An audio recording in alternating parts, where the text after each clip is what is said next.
grades 7 to 12. In a moment, I'm going to turn this over to our Master of Ceremonies, Matt Cornish from the Camp Beach Cliff. I understand this is some of our first time on the campus. How many of you are new to Camp Beach Cliff? Awesome, welcome. For those of you who don't know what that is, it's important piece of information. Back to the end there, if you need that, we have refreshments on our left. So if you would like to grab something, please do.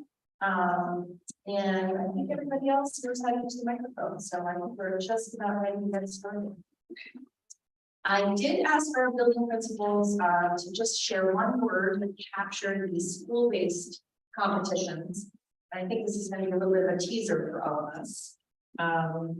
Powerful, empowering, that was mentioned 3 times, vulnerable, thought-provoking, and heartfelt. So I don't know about you, I'm pretty excited to experience these feelings in community with all of you. So without further ado, I'm going to turn it over to Matt Cornish.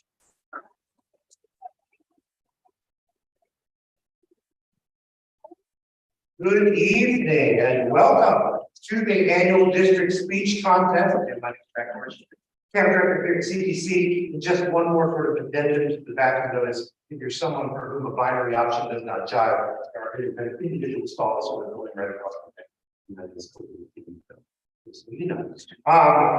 the purpose of this contest is to provide an opportunity for formal public speaking for all 7th and 8th grade students. 7th and 8th graders across the MDIRSS school system prepared originally 3 to 5 minute speeches. The topic is this, I believe, using the popular MDIRSS segment for inspiration. In the speeches, students discuss 4 beliefs that guide their daily lives. The highest scoring students will be presented instead. This evening, we'll hear speeches from 12 young people. Each contestant will be judged on the organization of material, delivery, and presentation, and the speech's overall effectiveness. When a student's name is called, they'll come forward and they may begin when ready. After the speech is given, the judges will have up to 5 minutes to complete their rating sheets. I will then call the next speaker in order. When the last student has given his or her speech, the judges will take time to deliberate and determine the winners. During this time, we'll take a short break, and then after about 15 to 20 minutes, we'll reconvene right here in the gym. Now, before we begin, I'd like to introduce the judges for today's contest. Our judges today are Marjorie Russell, Beth Fisherman, and on the portal. And so without taking much more time, we're going to get started. So we've drawn numbers to determine the order of our presenter this evening, and our first speaker is going to be Wells Morehouse with his topic, I Believe in Myself.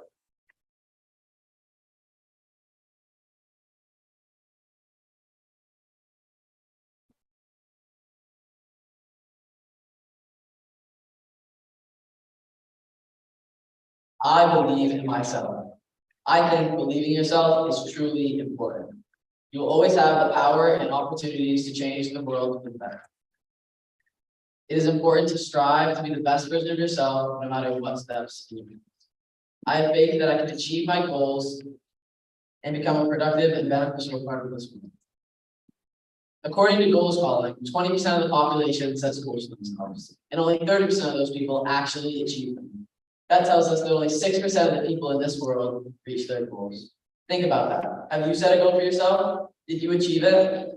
I choose who I look up to, where I go, and what I consume. I can serve as a role model for others and give them the advice I wish I had and teach them the lessons I wish I had learned. I believe in myself. I can make a positive difference, whether it be picking up some trash, doing community service, using paper bags instead of plastic ones, or even traveling responsibly. I can make a difference.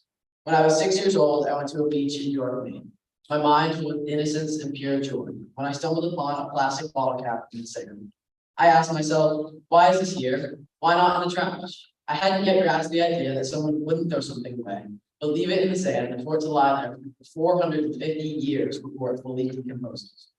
To make a positive difference doesn't mean you have to join a nonprofit organization or do hours upon hours of community service. All it takes is doing a simple task like recycling a bottle. I can grow up to be whatever I want. I can be a professional athlete, musician, doctor, or even something like an archaeologist. I can grow up to be whoever I want. Nice, happy, caring, enthusiastic. I picked this quote here because I felt the same way about how I wanted part of my life to be. Quote, I may still not know what I want to be when I grow up, but I do know that I want to someday live in a house with my books and travel souvenirs, and walls that aren't covered in bookshelves will be covered with photos of my family and friends. When I leave this house, I'll be going to a job I love, and I'll return to a person I love. So that's the goal I'm waiting and her. I can serve as a role model for others and give them the advice I wish I had. Being a role model means doing the right things when around others and guiding them in times when they feel lost. Sometimes you can be someone others look up to, and you may not even know. I believe you can be a role model for yourself. Take after the good things you've done, learn from them, and continue doing them. I think everyone should have a couple of people to look up to.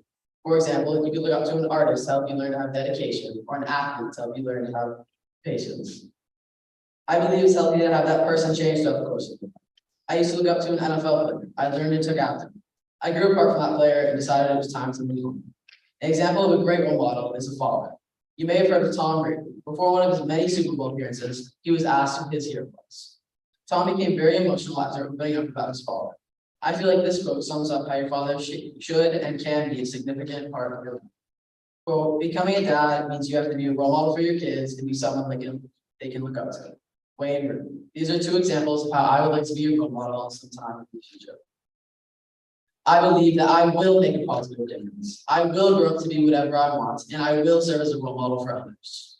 I will have control of what I consume, whether it be watching Apple TV or eating an apple to keep healthy. I believe that someday I'll be going to a job I love, and I'll be able to turn to a person I love. I will change the world for the better, and I will be a part of that 6% that achieves their goals. I believe in myself.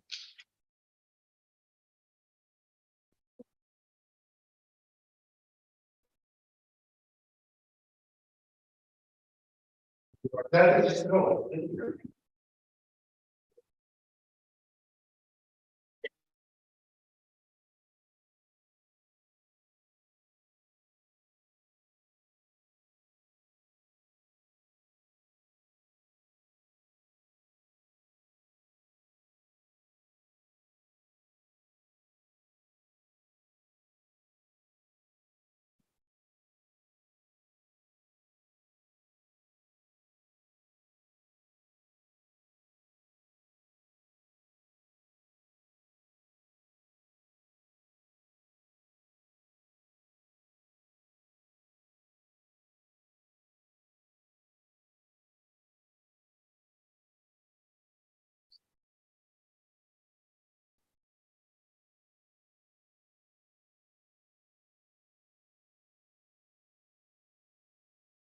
Our next speaker will be Corbin Resecki. I believe everything happens for a reason.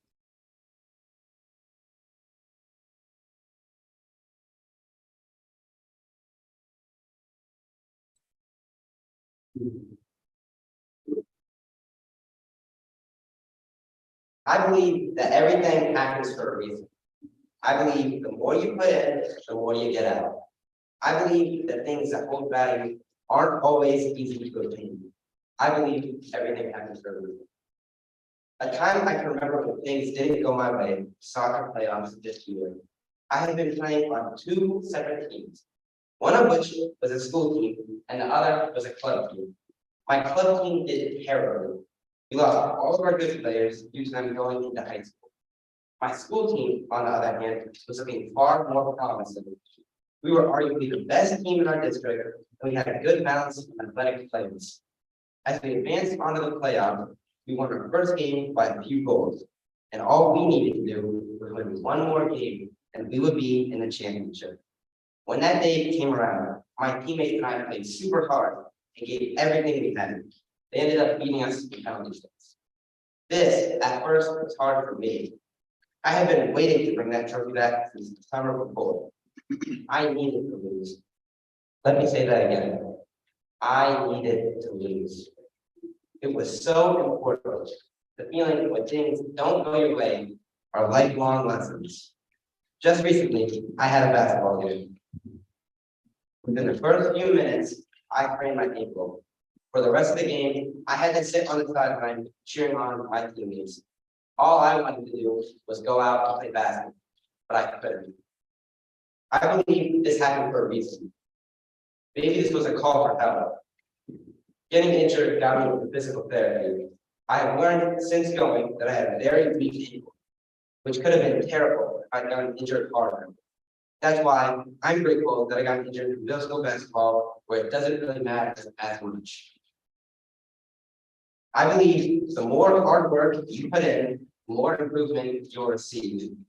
The kids who would push till failure and grinded when people weren't watching were the ones who shined brightest in the race. My dad and I would go to the track over the weekends. He would push me harder than anyone else could, yelling at me and motivating me as if I was the one who was in the army. Just from taking 1 hour over the weekend to practice, I got so much faster than I had before. I took this into consideration when I started lifting weights. If I can grow so much from only training 1 hour over the weekend, how much better will it be after doing this all summer? As soon as soccer started, I found the ball to be much lighter, my opponents to be much slower than the year before. Having improved so much from simple hard work and discipline. That's why I believe the more you put in, the more you get out. I believe that the things that hold value aren't always easy to obtain. Let's use getting a six-pack, for example. I'll admit, I looked up on YouTube how to get a six-pack in 5 minutes at home workout. I was in 6th grade, and this motivation died about 1 week from when I started the workout. The reason why I stopped was because I had the wrong mindset. I thought getting in amazing shape would only take 5 minutes a day and have instant results. Almost 1 year later, I started working out seriously at the YMCA. The difference this time is I had my best friend on the journey with me. We had kept each other in line, and I wasn't going to let him quit, and vice versa. Once I started learning the correct form and researching more, I started enjoying working out. Every muscle tearing and the constant contraction made it almost impossible to not fall in love with it. Once you realize you won't get the six-pack in 5 minutes, or rather in a year, is when you won't rush the results. A quote I found that highlights this is from mixed martial artist Conor McGregor. Patience is the most difficult skill to master, and I'm working very hard to master it. So time will tell. This applies to everything in your life. If you try and rush the six-pack, you won't reach it. I believe that everything happens for a reason. And in life, you have to work for the things you want. You cannot rely on other people for your upbringing. Richard Pania says it best. The more you put in, the more you get out. So quit making excuses and chase your dreams.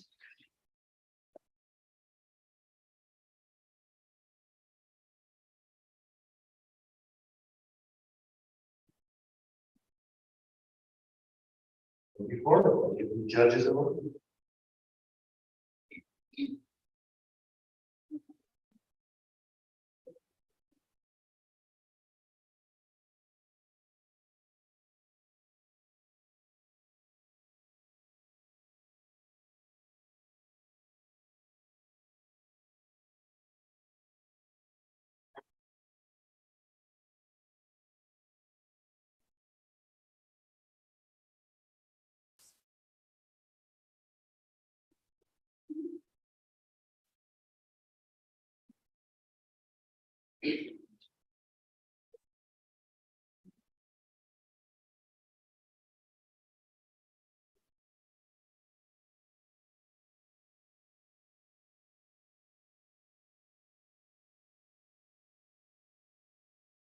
Our next speaker is Hannah Lawson. I believe in building trust and telling the truth.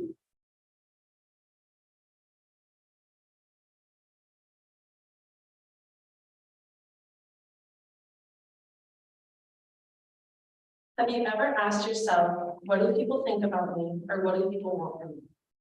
I ask myself those questions all the time, and I still have yet to find an answer for either of them.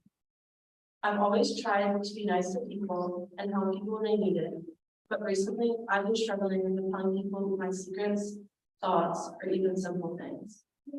I've been struggling with trust, and I know I'm not the only one. People haven't always been my go-to. It's either music, my home, or sports. They are my getaway when I feel like I don't belong anymore. People always ask why I'm quiet or why I don't open up. And I always tell them I'm either busy or it's nothing and I'm fine. I'm never actually fine, but I don't want to get into the long conversation about why I'm not okay and all the questions that follow. I recently learned that just because you have a close relationship with someone doesn't mean that they are going to listen or truly understand how you feel. Even if they act like they care one time and that you trust them, doesn't mean that they'll listen any other time. In this speech, I will mostly talk about how building trust and telling the truth are important in the real world and in my life. Studies have shown that being trustworthy and honest helps with maintaining healthy relationships with people in your life. Whether it's family, friends, or significant others, trust and honesty shows that you can be reliable. It also helps show that you can be a better person in certain situations. And it also helps the brain relax and show openness and vulnerability. But being trustworthy to me means that you can rely on one person and that person will be honest with you and trust how you will react to a situation. Being trustworthy also means a lot to me because all of my life has been hard to pick between a lie and the truth. I've lived my whole life trying to decide what would be best for other people and not thinking about myself. Honesty and trust were something that I learned throughout most of my childhood. Honesty and trust, but most of the adults in my life were alcoholics. When we had parties at my house, there would be alcohol all around me, and I was just fine. My parents would fight all the time, and I would go to bed in fear that I would wake up and one of them would be gone. I always thought about them in that situation, and not me. I never asked myself how I felt. That's where I lived the lie. The truth was finding out that it would be best to let them separate. It was one of the hardest things in my life seeing them go apart, but in the end, it was worth it. But I can't fully say that everyone is trustworthy because quite frankly, I'm not very trustworthy. I don't follow rules, and I have difficulty joking around and then just being straight up mean. I've learned in the past year that I'm not necessarily the dream or perfect person, but I've learned to stick up for myself and not let my own personal thoughts affect how I feel about myself and other people. In all, I believe that there just isn't enough truth and honesty. I know people say that the truth hurts sometimes, but not knowing the truth and finding out after the fact is just as hard. Relationships built on trust and honesty are ones that succeed, while ones that aren't fail and don't last.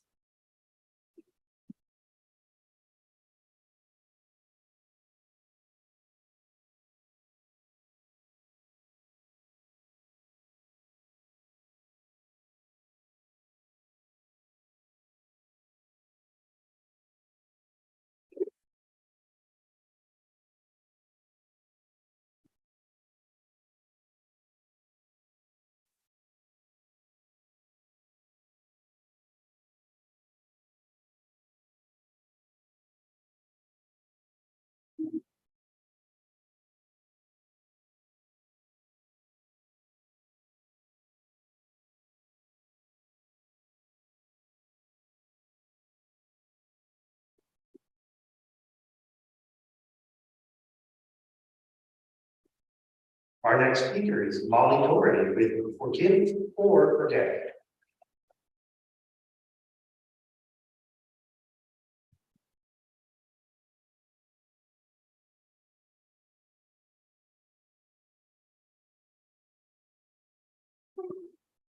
Dear biological parents, did you know that according to StanfordChildren's.org, babies who are overstimulated for long periods of time have continuously high levels of stress hormones flowing through their brains?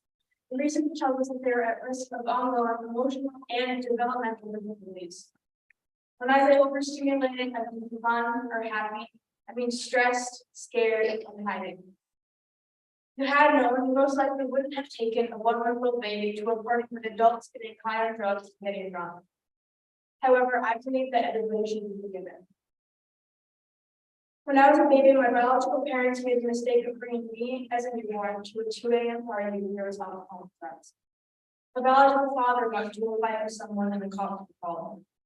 The biological mother had the choice of going after him or being a parent and staying with me. What a surprise. He went after my father. When my mother told me the story, I was furious.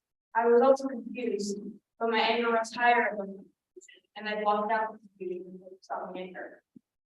Not forgiving at first and just being angry made me mad for almost 5 years. Maybe ignore the fact that maybe they didn't mean to do it, or maybe they just weren't ready to be parents. Still, I believe that forgiving someone helps with physical and mental health. According to HopkinsMedicine.org, studies have found that the act of forgiveness can reap huge rewards for your health, lowering the risk of heart attack, improving cholesterol levels and sleep, and reducing pain, blood pressure, levels of anxiety, depression, and stress. Meaning that if you ignore any of the feelings but anger, it could also affect you physically. If I had known this from ages 7 to 12, maybe I would have spent years forgiving them instead of getting angrier. Tell me this. Would you rather forgive someone and be healthy, or not forgive and have mental health struggles? I chose not to forgive, and that only made me worse for myself. Let's just say it's not all sunshine and rainbows. Mostly screaming, hiding, and forbidding people to help me because my brain thought, oh, no one's going to take care of me. I guess I have to do everything on my own. Forgiving them took a long time. At first I was furious, then I was sad, but during both of these feelings, I was just confused. Confused about why your mother would leave her child. Confused that she would choose her alcoholic boyfriend and drugs over me. But ever since I realized I was confused, I felt sad for them, stressed for them, and angry with them for putting themselves in a position where they had to choose. Sometimes people ask me if you could say one thing to your biological parents, what would you say? I would say, I wish you could see what it did to me, both good and bad in my life.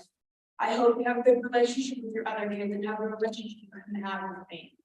You deserve to be a parent, and I know you were ready. Even though you made bad decisions, I forgive you.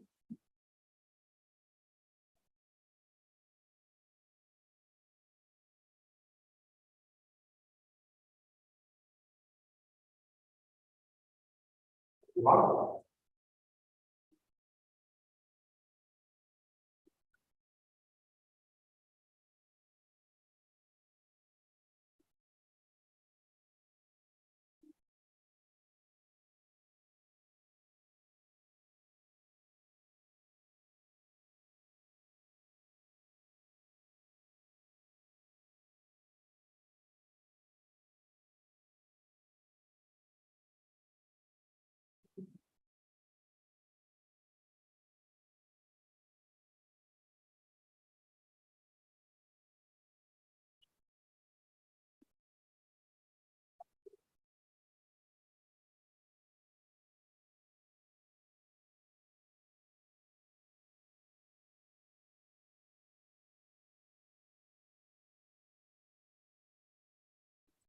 Our next speaker is Angelina Caminari with I Believe Animal Use Should Stop.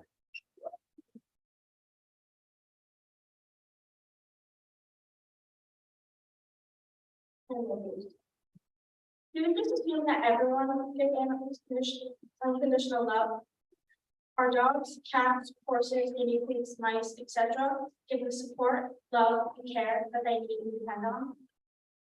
Should we just close our eyes to the truth of animal abuse and believe that all animals are respected, safe, and have perfect homes? Well, I believe it is time to open your eyes, look beneath the surface, and see that all animals are not treated as wrongfully thing, and that in many cases, what you will find disturbing. This abusive treatment needs to stop. Every year, about 10 million animals suffer or die due to neglect and abuse. In 2019, 80% of dog cruelty cases were reported. When looking at the years before 2019, it showed that with each passing year, the number of abuse cases had increased. Animals are dying from abuse daily, and this is taking place right in our own backyard. We do not need to go far to find animals that are being overcrowded, treated roughly, thrown or hit, stabbed, or even shot. There are animals that are also being abused by other animals during sport fighting at the hands of their owners. These animals are helpless and are the victims of non-caring people who have no value in the life of another living thing. I often wonder, where do these people learn this behavior? And do they think other people can feel this guilty? Why? And what would make people behave like this? What is their motivation? Self-anger, revenge, money, or is it sympathy?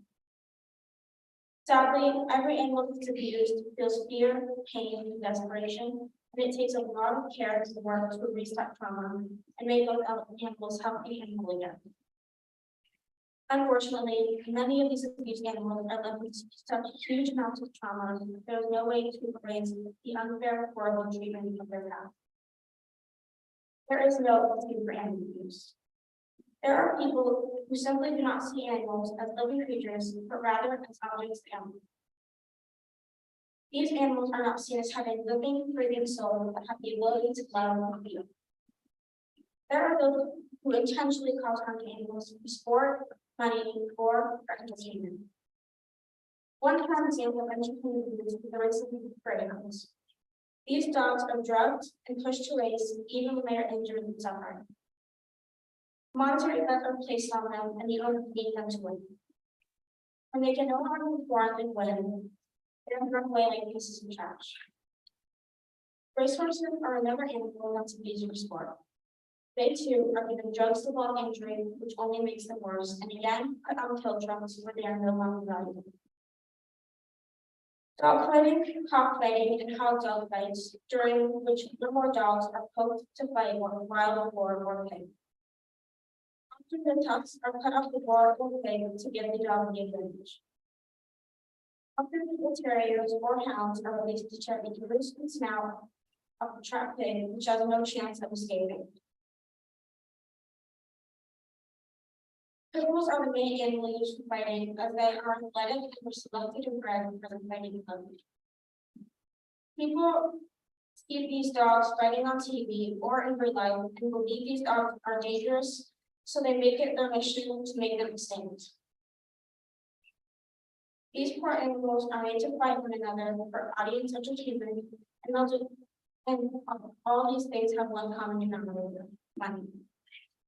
They don't care for the animal's health or lives. They'll do anything to win and for their own selfish use. After animals are used, they are left to tie outside, and they are left with little portions of food or water for nothing at all. They either have to suffer until they are found, or left to simply die. This may be from the living condition, or you simply don't care to walk away. This doesn't have to happen. Why can't they be given to a new family or put into a shelter until they get adopted by a new family, giving them a fresh start? If you see an animal and they are very thin, seems hurt, bleeding or limping, try to get help for the animals. We're all responsible. As my amazing principal says, see something sacred. It's never too late. I believe animals deserve attention. Thank you.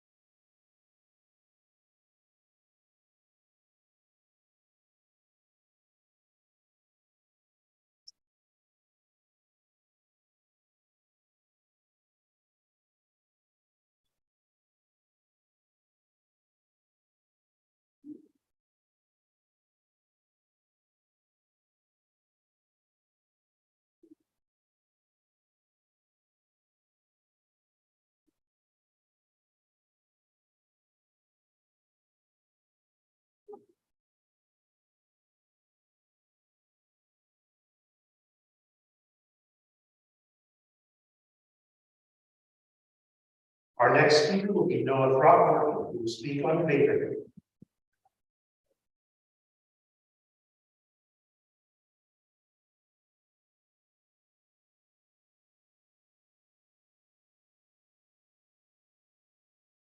Baby needs to stop. I believe that vape should not be advertised to young teens or years ago. Vaping is one of the worst things for your body and it's expensive. All over America, adults, teens in high school, even middle school, can be found vaping. Sadly, teens are more likely to make the pressure of it and weaken. The e-cigarette industry has only been around for more than 20 years. The long-term impacts of vaping are not fully understood. But we do know it can be a nicotine addiction and that vaping, no matter the age, can lead to serious health issues in the future as well.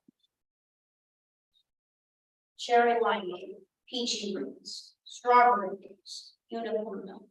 Those sound like candy flavors, but they're not. They're vape flavors and it's no accident.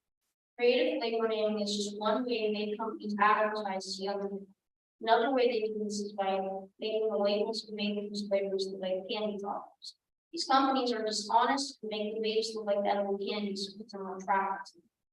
Did you know that a vape commercial was once played on difficulty and that is viewed by young children and teens?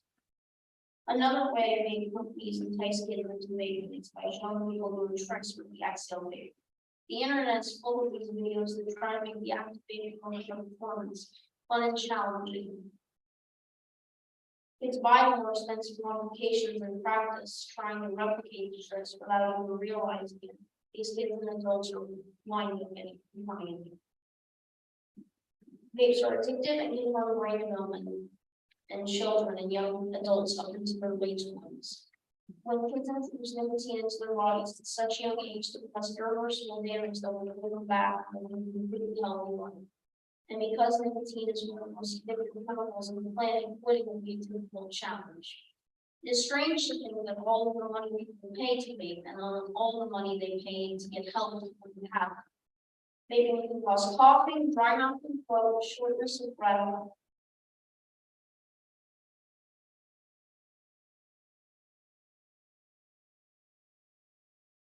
and headaches. Also, a chemical found in eating liquids called propylene glycol can irritate the eyes and airways.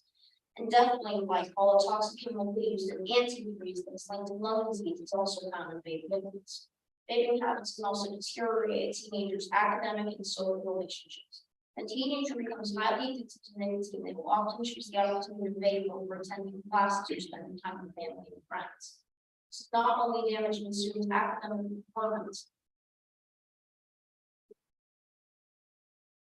but it's also a bad thing for other students, but also these bystanders and motivators and machines. This is exactly the same as second-hand smoke for cigarettes. The harmful impacts to your health, the thought of missing out on time with friends and family is not enough to keep you from vaping. How do you feel about the following trade-off? You give me $1,000 a year and in return I'll give you headaches, breathing problems, and candy flavored cancer. Does that sound fair? Thank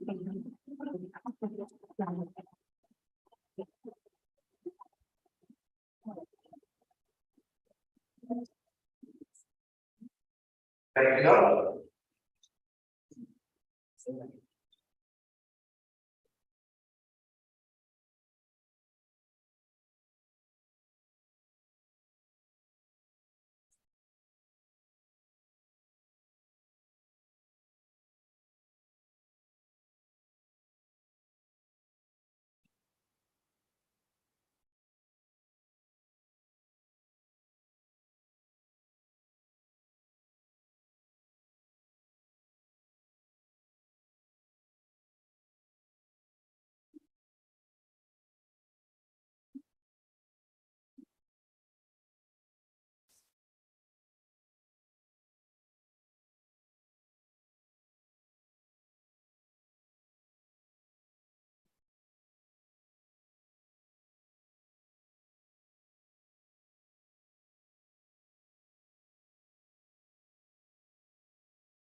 Our next speaker is Morgan Colshaw. I believe playing sports is important.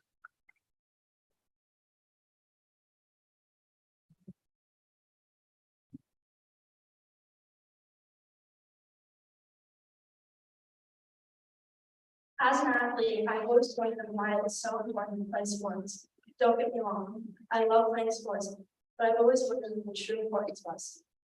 I finally found out what it was, and it's not just being fun. Playing sports is so important, and I believe that every child in America should play sport. Sports can give you more friends, make you happier, and lead to a successful life. Sports can lead to more friendships. I've been doing sports for longer than I can even remember. Sports have helped me become closer to people and be less shy about going out and making friends. Most sports make it easier for you to make friendships, and the friendships you make in sports last longer. Some of my greatest friends I have made from sports. My soccer team was important to me for a soccer tournament. I had to drive down with one of my friends that I not really close to. After driving with her for hours about talking about the most stupid things, I found out we were really close. If I had ever joined that team, I wouldn't have ever met her. She lived 3 minutes away from me, and I didn't even know she existed. Sports has helped me and many other people all around the world make more friends. Not only that, but sports also make you happier. When you play sports, your pain receptors are low. When you exercise, your body releases endorphins. When they are released, it makes your pain receptors low. Endorphins also trigger a positive feeling in the body. So even when you play sports, you're having fun, but it also makes you happy naturally. I'm personally happiest when I'm playing sports. Kids who play sports have higher self-esteem and lower risk of depression. Sports make people happy in all aspects. Sports also set you up for a successful life.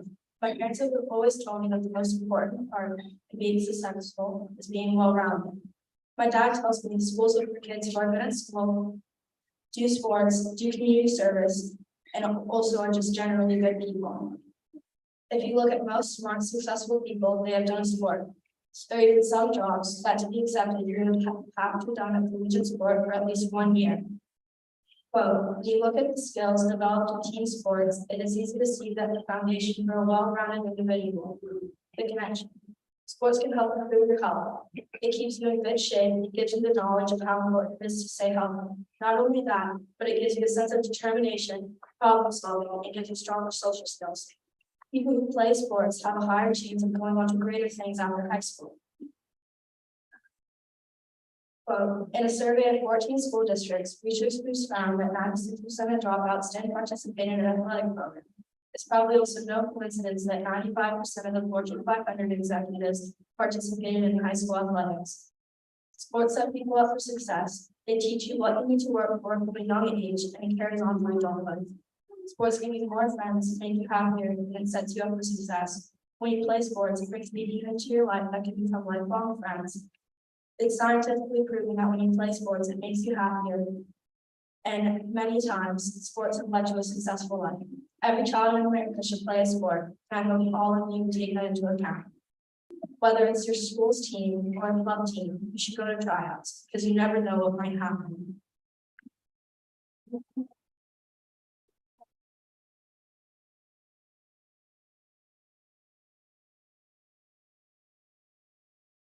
Thank you, Mark.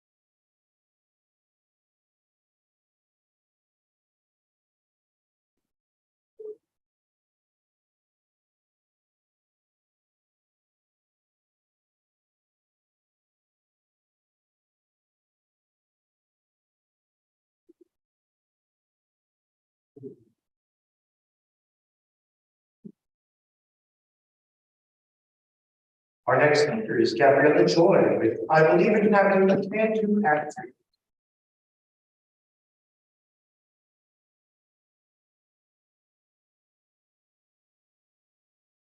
I believe you should always try before telling yourself that you can't do something. Having a can-do attitude is a way to succeed and overcome challenges that life may throw at you. Growing up, I wasn't one to give up easily, but there were a few moments when I said that I couldn't do something without trying. Then I later realized the reason that I didn't want to try was because of fear.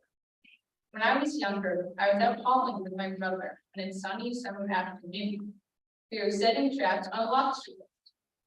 He called out to me to grab the trap that was stacked high in his boat.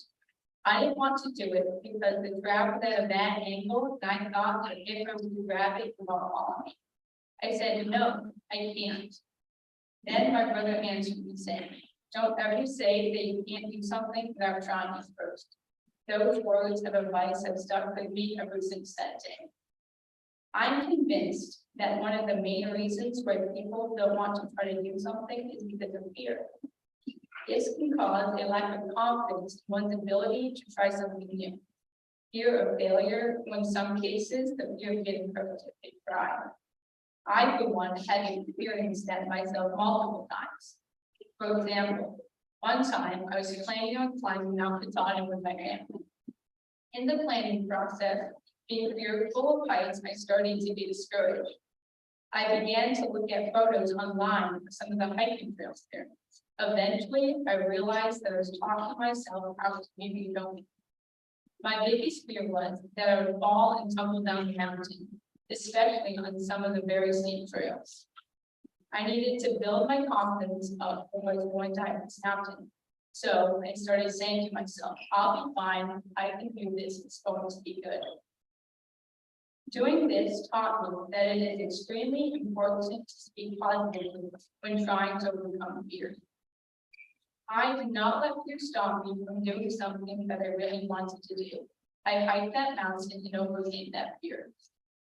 Once, when I was 3 years old, I jumped into the deep end of a pool without a life jacket. I didn't realize the danger jumping in, especially without even knowing how to swim yet. So I went under the water and my brother quickly pulled me out.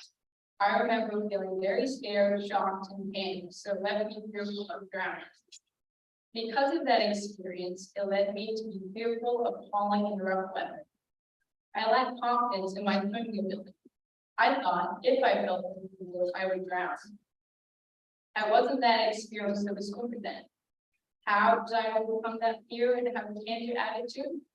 I started practicing swimming and eventually I became better at it, which increased my confidence. Here are 3 ways people can have a can-do attitude. The first way is that you need to have resilience to recover from difficult situations. For example, don't give up or isolate yourself from your problem when things get tough. The second way to have a can-do attitude is to have the courage to do what you want without being fearful of trying. One strategy for finding the courage would be to set goals that will help you overcome your fears of trying new things. You can be optimistic by turning your negative thoughts into positive ones. Like when something good happens, dwell on those thoughts. This will help you stay positive and will also help you be grateful for everything you have. My hope is that more people start to have an can-do attitude, a positive outlook, and a grateful heart. Remember to never give up, always try your best, and overcome fear. I believe you can always try when telling yourself that you can't.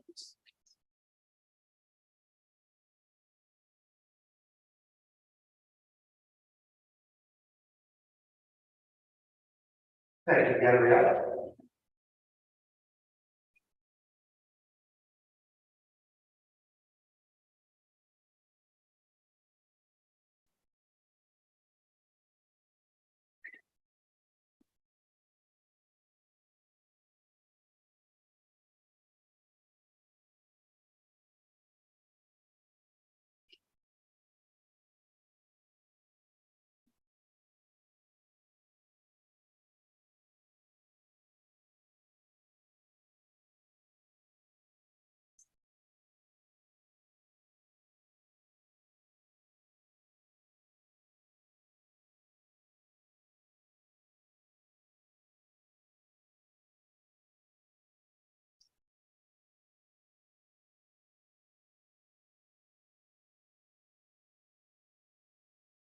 Our next speaker is Ella Watson, with I believe team sports are more than just a game.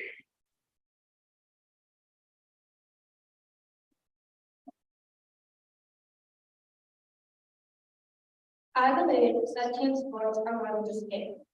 Have you ever played team sport? By this I mean sports like soccer and basketball, where you have to have a team that competes with others.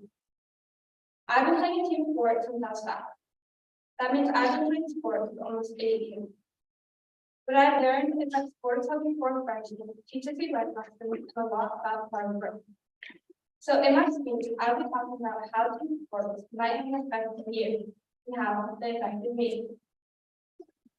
When you play a sport, you probably participate in other people. When you don't know anyone you're playing with, it's sort of strange to not know. But it's actually great for you to play with people you don't know, because you get to meet new people and form friendships. You also get to laugh, smile, and make new memories. So growing up playing basketball and softball, I made many significant friendships and memories. Through AAU, which is Amateur Athletic Union, travel teams, and school sports. Regardless of it was on the court, field, or whatever you might play. At a hotel or just at home. I've also learned lessons. I learned it's okay to lose and win. And also I learned how to play with team. Like when you play another team in a game, you don't want to be them at the opposing team at the max setup. Or be the person on your team that brags how much they support and things like that. But growing up on a sports team, I learned to be humble, kind, and lots of loving. That showed me how to be nice and share all about being competitive. But sports have also taught me a lot about hard work. I'm sure that most of us have heard Michael Jordan, one of the best basketball players of all time, and Tom Brady, one of the greatest quarterbacks of all time. Well, did you know that Michael Jordan was actually cut off from making the varsity basketball when he was just a sophomore in high school? Because he was too small. So he worked hard, pushing himself past expectations, and that challenged his head. And he ended up being third in the 1984 NBA draft and one of the best basketball players of all time. Crazy, right? Also, did you know that Tom Brady was one of the last at 199, the 6th round in the 2000 NFL draft? He was so low in the draft because of his perceived lack of mobility. Well, I get that one these days, because he proved that he was better than that by hard work, pushing himself in many other ways. He ended up being one of the best, even the best quarterback of all time. The Mount athlete that started with nothing and achieved insane success, well, the story got everything. These people took advantage of their athletic opportunities. They were always on the lookout for new opportunities to grow themselves and take their lives to a higher level. These stories resonate. They inspire and push all different kinds of people all over the world. These are just my examples of people who were pushed down step by step and were determined to be the person who did their business now. I'm sure they can find way more people who achieve the same amount of success. All in all, I believe that team sports are more than just games. It shows you ways of life, that everything is possible, and that you can make amazing relationships and money. I learned all this just from team sports, and that is why I think team sports are more than just games.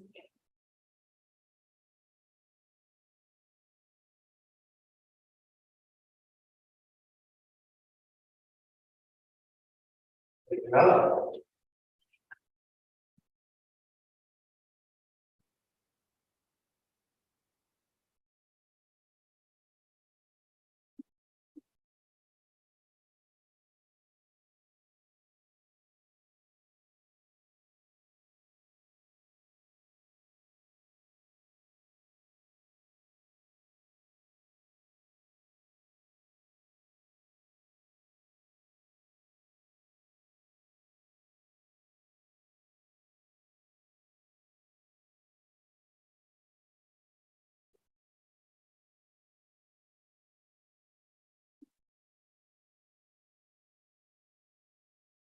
Our next speaker is Sophie Cook, with I believe alcohol addiction is powerful.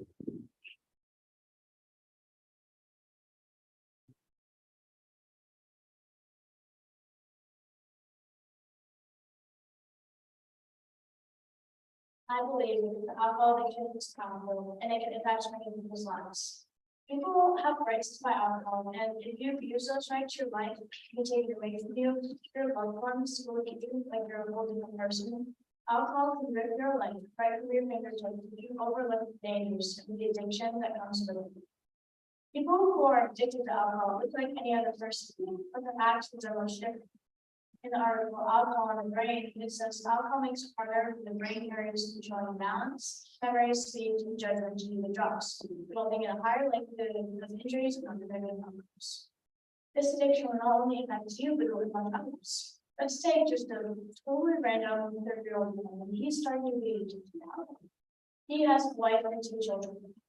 Now, this man, he has about 2 beers a day, and he used to only have one on Friday night, and that's not about alcohol, not their body at all. But that has led to drinking a beer with every meal, and now he's drinking a 6-pack or more a day. 1 more leads to 2 more, 2 more can lead to 3 more, and 3 more can lead to finishing the whole pack or the whole bottle. This man's wife has noticed the problem and is ignoring it because she loves him and the children of the problem. Now 2 years have passed, and this man is drinking his life away with no life in the kids, no purpose. Alcohol can be fun in the moment, but it's powerful. It goes into your bloodstream, goes into your liver, which means liver failure, and this can lead to death. People will tolerance to alcohol before you drink it, but every single person has a limit, a breaking point where you stop breathing because of the amount of alcohol in your body. It is different for everyone, but if you think that you'll only have 1 drink, you know that you're not that person, that you'll keep drinking until you're drooling on the floor and you're unconscious, then try everything in your power to have a different mindset, because it will not only positively affect you, but it will affect others around you. Now, when you have an addiction to alcohol, your body now needs it, it depends on it. Quitting drinking, it's difficult, it can be really hard for some people. In the article, Alcohol and Mental, it says alcohol affects the part of your brain that controls inhibition. So may feel relaxed, anxious, and confident after you drink. These effects quickly wear off. Your thoughts can lead to your actions lead to your character. Your character can lead to the way people treat you, and that's your whole life. Now we know someone who can drink and someone who shouldn't. Think about it for a second. How does a person who can affect compared to the person who really shouldn't? How do people treat them? I know someone who shouldn't drink, and this person does not want to affect their life because anyone who knows them, love them, or people around them. Now this person, for me, did some pretty horrible things. They used to be an alcoholic, but I know that they have come up. Now, these horrible things can happen to me today and for the rest of my existence. I still love this person, I love them very much, but that does not mean that I forgive them. To love someone does not at all mean that you feel obligated to forgive what they have done.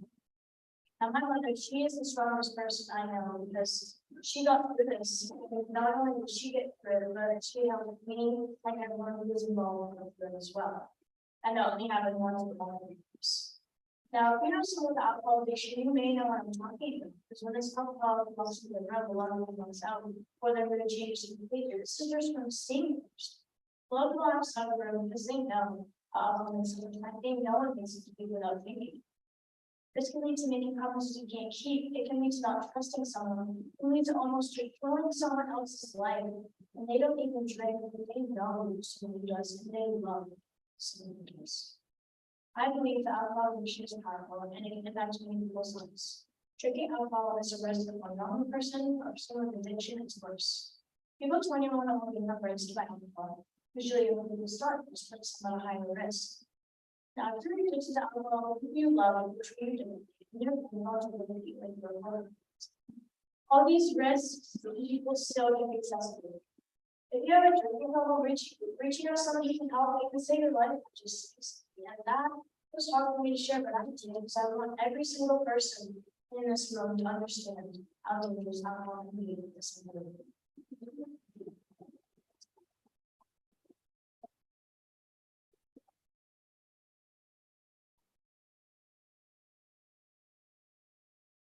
Okay, so.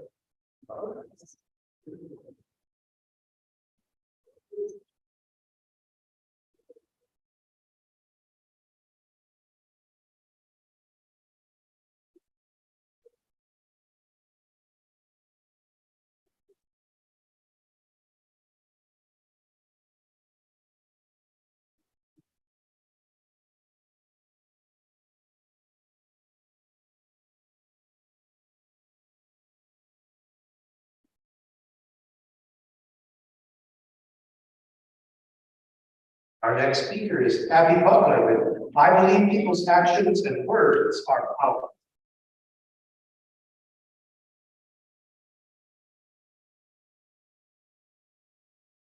I believe people should be aware of how their actions and words can affect others. Things are often taken out of context, and very quickly, judgment, shame, and humiliation is passed around. Robin Williams once said that everybody you meet is fighting a battle you know nothing about. Be kind always. You never know what somebody is going through. A simple remark may seem harmless, but words are powerful. People should be treated the same regardless of their appearance, religion, beliefs, race, ethnicity, or gender. Everybody matters and we all have feelings. It makes me feel bad when people stoop down to childish, immature behavior to make themselves look better than others. For example, an African-American 9-year-old girl named Mackenzie Adams had dreams to become a scientist when she was older. But due to constant nonstop bullying, racist comments, and hateful behavior, she hung herself in December of 2018. People need to learn that being kind to each other would make a difference on how others would react to them. You should always treat people the way you want to be treated. Apologies may be accepted as well as forgiveness, but it won't erase or take back what you did.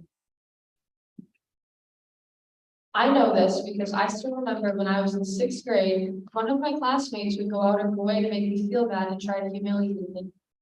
I had dealt with that for a couple of years and it took a toll on how I thought and felt about myself so much, I started to believe the things she was saying to me and about me. It had me doubt and question myself. She would constantly say rude things about my clothes and my smarts, but mostly about my personality. One day at recess in 7th grade, I was playing on a snowbank with my friends. I was trying to walk to the other side of it, but I tripped and fell off of it. The girl laughed and said, "Your stupidity is unfolding." After she said that, I felt sick to my stomach. She humiliated me in front of my best friends, but I laughed it off and said, "Yeah, I guess it is." The rest of the day, I acted with a positive attitude so she wouldn't see that her words got to me. No matter what she did or how she treated me, I was still kind to her. Tried to be confident, and I kept on smiling. As much as I wanted to say something back, my mother told me to lead by example and show kindness, even if I didn't want to.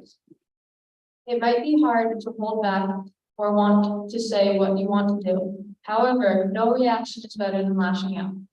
It makes you the bigger person to choose to walk away instead of feeding into the problem. People take that as a sign of weakness, but instead it is a sign of strength. Emotional abuse is harder to spot because it is subtle and doesn't leave physical evidence. Most of the time, people don't realize until somebody points it out. It ruins the person's self-esteem and well-being. Most of the time, when somebody is making rude remarks, nitpicking, being judgmental, gaslighting, and being manipulative, they could also be dealing with their own problems that they can't fix, so they decide to make others feel the way that they do. Using positive words can help people when they are feeling low. My best friends would always be willing to help me when I was feeling bad. They would tell me positive things, and they would make me feel like I was worth something and uplift me. My best friends made me see myself in a way I wouldn't have been able to if they weren't there. I am grateful that they helped me through these difficult times when I didn't have a support system. You never really know how badly your words can hurt somebody. It is important that people uplift and support each other. That is why I believe people should be aware of how their actions and words can affect others.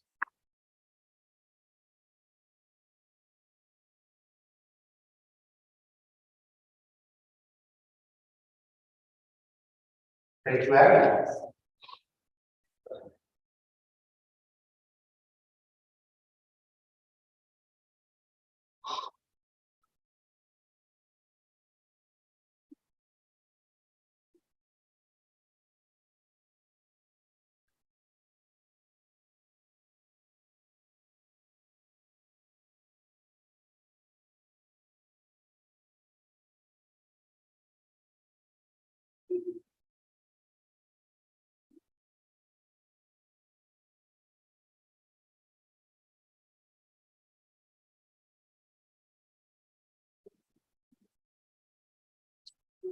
Our last speaker this evening is Shreya Kumar. With this, I believe.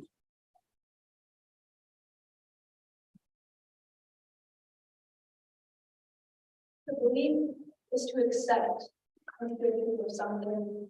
To believe is to want. I was always taught what to believe in what I was told. I was taught my beliefs were something you could change for validation alone. I was taught my opinions were irrelevant, so I never felt. I followed. When I was told to do this essay, I couldn't think of a single thing that I believed. Trying to remember a time in my life that led me to believe an important value had me questioning my entire childhood perspective. The opinions of others had flooded my mind in such a way that I could only come up with ideas that would feed the lives of other people. Ideas that someone else decided for me. I didn't have a choice because I didn't know what it meant to believe. To believe is to feel sure of something. To believe is to have faith. Faiths that are your own. I believe that everyone should have a right to decide their own beliefs. As a child, I used to live in the state of Oklahoma. There was little to no diversity within the school I attended, especially regarding religion. To them, your beliefs were the deciding factor of whether you fit in or not. Even so much as mentioning religion, besides what they believed, was looked down upon by students and teachers. I was stuck between listening to my thoughts and figuring out what I truly believed, or succumbing to the pressure of trying to be like everyone else. I chose to pretend. Pretend I knew what all my friends were talking about at lunch. Pretend I wanted to join clubs to talk about how much I loved something I knew not to love. And instead of voicing my discomfort, I let it happen because they made me feel like I had no right to say otherwise. I noticed that one of the only things that would bring one closer to another was spark of argument and conversation. Everyone wanted to be right, and to show they were right, they had to push those beliefs onto everyone else, including me. Problems so much bigger than we could handle were discussed in a small classroom between students who had no idea what they were talking about. Political arguments. We were just children, but already debating about things like presidents, women's rights, and even gun control. This time, it wasn't that I didn't have an opinion, it was that I was too scared to even mention it. I was torn in these huge arguments. Every single day, I would hear what I should think about a specific person, how I should feel about something, why I shouldn't do something, or why I should. And then I had to pick the side that made the most people happy. Not what I thought, but what I was supposed to think. Because our society had taught us that your favorite politician could decide your movements. Even outside of school, there was always something that contradicted my beliefs and made me feel guilty. No matter what I did, I always felt like I was in the wrong way. Letting someone else's personal opinions impact you so much that you have to influence them to think differently is not something anyone should be proud of. Having countless ideas thrown at me made me struggle not only with my beliefs, but my identity as well.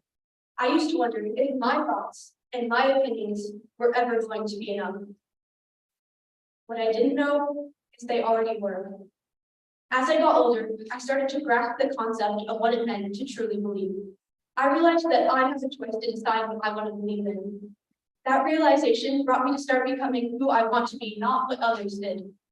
Finally realizing that I didn't have to feel guilt for disagreement and to fight for what I believe in. Suddenly, I no longer felt scared. I knew that I didn't have to hide from the truth anymore. Sometimes, I wish I had come to this understanding sooner, because to this day, I still have trouble figuring out what I believe in.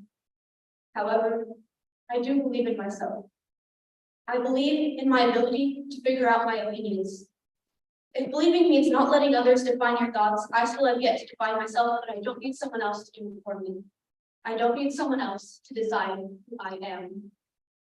To believe is to have confidence in the existence of something. To believe is to hold on to what you think is true. I believe I can do that myself. Thank you.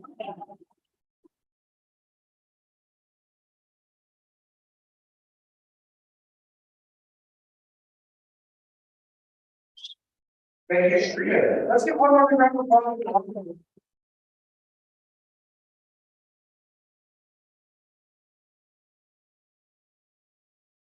You took a lot of guts to stand in front of people and speak your personal truth to them. So we are going to take a short break at this point while the judges deliberate. In a moment, they're going to go across the way of the other building. And then in about 15 to 20 minutes, we'll reconvene right here in this space to find out what winners are for the evening. I will get back to the mic and call us all back together when that time happens. There are some activities over there, again, back on the hallway over in that building if you need them.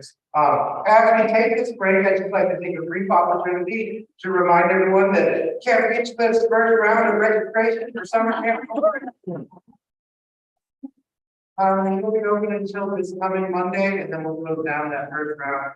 Then after the first come, first year for the bank. So this is the first time to do that. Also, if you're looking for a summer job, come to the slot information. So come and call. Great. If you'd like to find out about CDC. So thank you all very, very much. We'll reconvene in 20 minutes. Enjoy some refreshments. As our judges in the bridge.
Secondly, our announcement.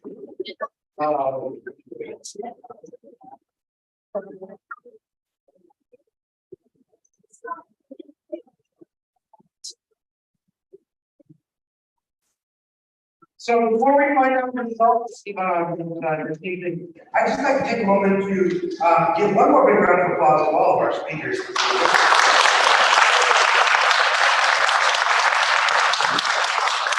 And also a big round of applause to all of the teachers who helped coach these speeches, helped in the writing process.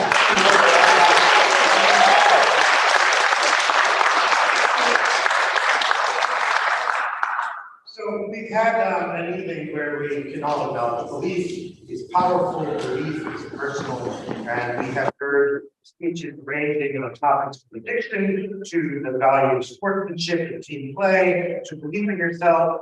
Tom Brady got mentioned twice. And it's been quite an evening, and I applaud the power of vulnerability and the guts of things to really get up here and be vulnerable in front of people. Some of which are, and some might not be. So before we announce our winners, we're actually just going to take a moment to acknowledge everyone and have them all come up and grab a certificate for their participation this evening, and then we'll announce our top 3 places. So I'm just going to call your name to Bill. We're going to stay up here and line up once you come up and grab your certificate from Lindsay. So well, go around.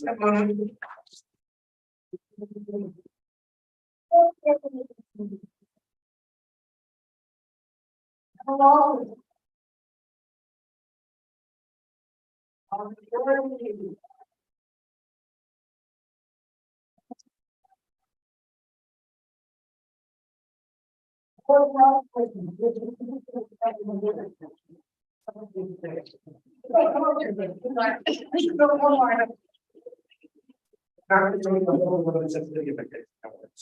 Morgan Shaw.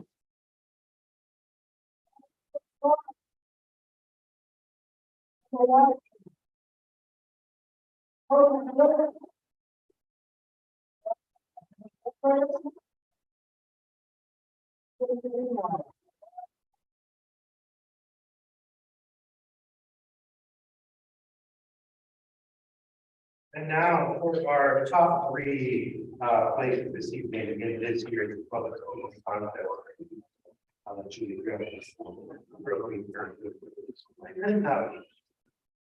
in 3rd place, in her speech, alcohol addiction is powerful, so be good.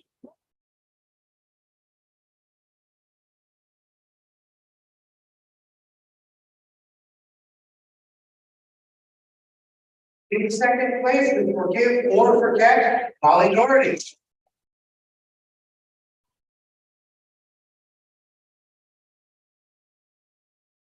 And in 3rd place, with this, I believe you.